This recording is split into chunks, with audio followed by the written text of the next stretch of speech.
Good morning. তো আজকে আমরা যাব হরিদ্বার থেকে ঋষিকেশ। আপনাদের সকলকে স্বাগত জানাই the yoga capital of the world ঋষিকেশে। একদিকে বয়ে চলেছে মা গঙ্গা আর চারিদিকে রয়েছে এই পাহাড়, যা এখানকার প্রাকৃতিক সৌন্দর্যকে আর অনেক বেশি মনোরম করে তোলে। ঋষিকেশ যেমন একদিকে নিজের স্পিরিচুয়াল সিগনিফিকেন্সের জন্য প্রসিদ্ধ, ঠিক অন্যভাবেই অনেক অ্যাডভেঞ্চার অ্যাক্টিভিটিসের জন্যও কিন্তু এটি অনেক ফেমাস। তো চলুন আপনারাও আমার সাথে ঘুরে দেখুন এই ঋষিকেশ।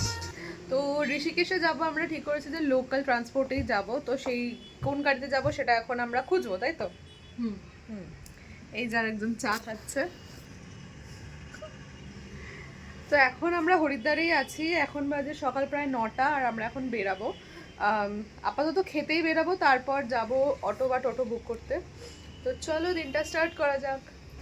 এখন আমরা এসে হারকিপরি ঘাটে জল নেবো বলে, গঙ্গার জল নেবো বলে, বাট এত বৃষ্টি হচ্ছিল এতক্ষণ ছাতা নিয়ে ঘুরতে হচ্ছে।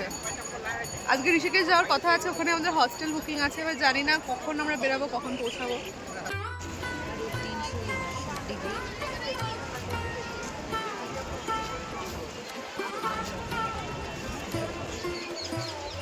ঘড়িতে তখন 11টা আর বাইরে পড়ছে ভীষণ বৃষ্টি। কিন্তু আজকেই আমাদের পৌঁছাতে হবে ঋষিকেশ, তাই থেমে থাকলে তো হবে না। তাই হোটেলের থেকে জানতে পারলাম যে এখান থেকে শেয়ারিং অটো যায় ঋষিকেশে মাত্র 70 টাকায়। সেই মতোই বুক করে ফেললাম একটা অটো।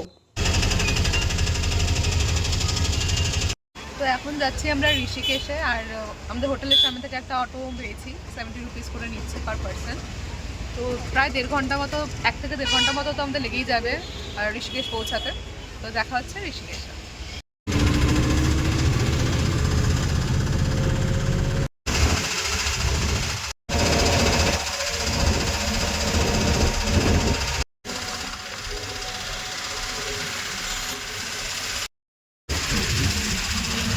दोनों ऊपर जा रहे हैं, किधर जा रहे हैं मालूम नहीं, पर ऊपर तो जा रहे हैं। এসে পৌঁছেছি ঋষিকেশ। সকাল থেকে তো প্রচণ্ড বৃষ্টি হচ্ছিল। বৃষ্টির মধ্যে আমরা এই হোস্টেল যেটা বুক করা ছিল সেটাতে এসে পৌঁছেছি। একটু প্রবলেম হয়েছিল, বাট ইটস ওকে। তো এখন আপাতত এখানে একটা রেস্টুরেন্ট রয়েছে এই হোস্টেলেরই, তো ওখান থেকেই খাবার খেলাম। হোস্টেলে প্রথমে এসেই আমাদের যে কাজটা ছিল সেটা হচ্ছে কিছু খাওয়া দাওয়া করা। তাই হোস্টেলেরই ক্যাফেতে চলে গেলাম কিছু খাওয়া দাওয়া করতে। আর এখানে গিয়েই আমরা অর্ডার দিয়ে দিয়েছিলাম চিলি চিকেন আর ফ্রাইড রাইস। আর অনেক দিন পরে এরকম ভালো খাবার খেতে না বেশ ভালোই লাগে, কারণ হরিদ্বারের সব খাবার খুবই স্পাইসি ছিল। আর এই গসিফ ক্যাফের কিন্তু খাবার কোয়ালিটি বেশ ভালো ছিল। আর এটা কিন্তু তপোবন এরিয়াতেই রয়েছে, জুলে কমিউনের ক্যাফে। চলো তোমাদের এবার হস্টেলটা ঘুরে দেখাই। এটা হচ্ছে জুলে কমিউন, যেটা কিনা রয়েছে একদম তপোবন এরিয়াতে।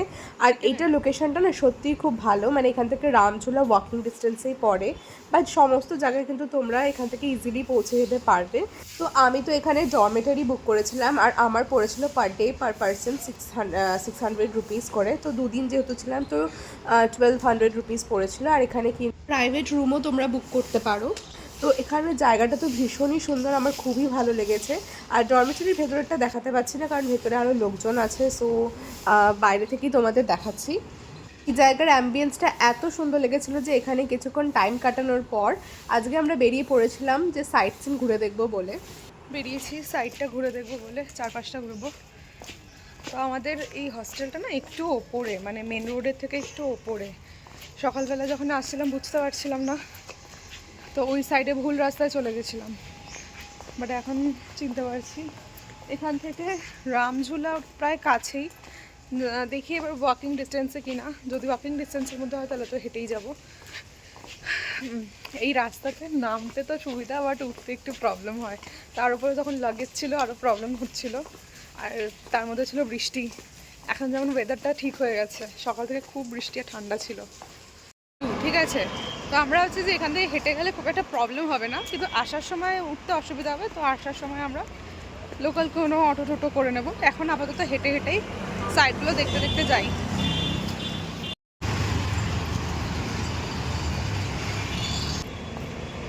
এখান থেকে রামঝুলা যেতে শেয়ারিং অটো চাইছিল 20 টাকা করে। প্রচুর অটো টোটো অ্যাভেলেবেল, আর সাইডে মানে এরকম এক একটা করে গাড়ি যাচ্ছে, সঙ্গে রাফট মানে এখানে রাফটিং এত পপুলার সবাই জানে। কালকে আমাদের প্ল্যান আছে রাফটিং করার। তো এখানে আমরা যে হস্টেলে রয়েছি আমাদের সাথে একজন রয়েছে যে কিনা পাটনায় থাকে। তো উনি আর আমরা কালকে ঠিক করলাম যে কালকে রাফটিং করব। কতটা কি পসিবল হবে জানি না, বাট এরকম আজকে প্ল্যান করা রয়েছে যে কালকে রাফটিং করব। একটা নিচেই যেতে হয়, এটা দিয়েই না কি জানি না জানি।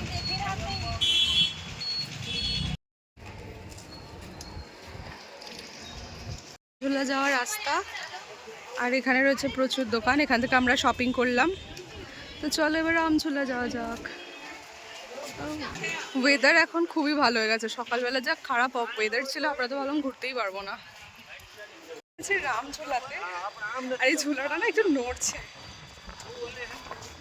শুনেছিলাম এরকম হয়, আমার এখন একটু ভয়ই লাগছে, ভালো নড়ছে।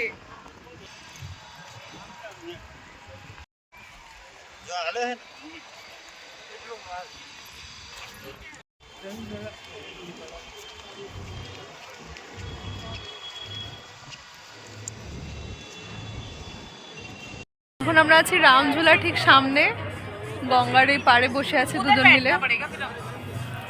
আমার খুবই রিল্যাক্সিং লাগছে, তাই না? মানে আজকে সারাদিন একটু বেশি জার্নি হয়ে গেছিলো, তো এখন এখানে বসে গঙ্গার পাড়ে খুব সুন্দর লাগছে। জল প্রচন্ড ঠান্ডা।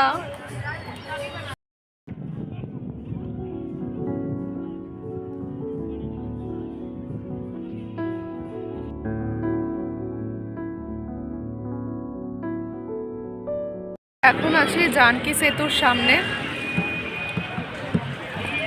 আর পিছনে হচ্ছে একদম মস্ত সানসেট।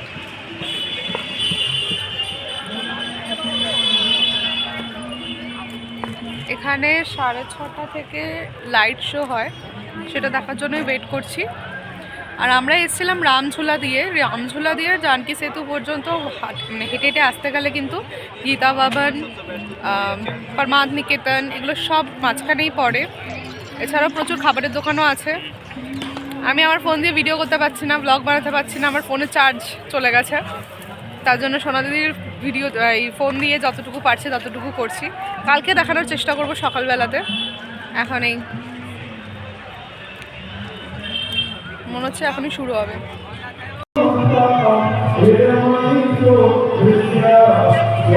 দিনটা কিন্তু আমাদের বেশ ভালো কাটলো, তাই না?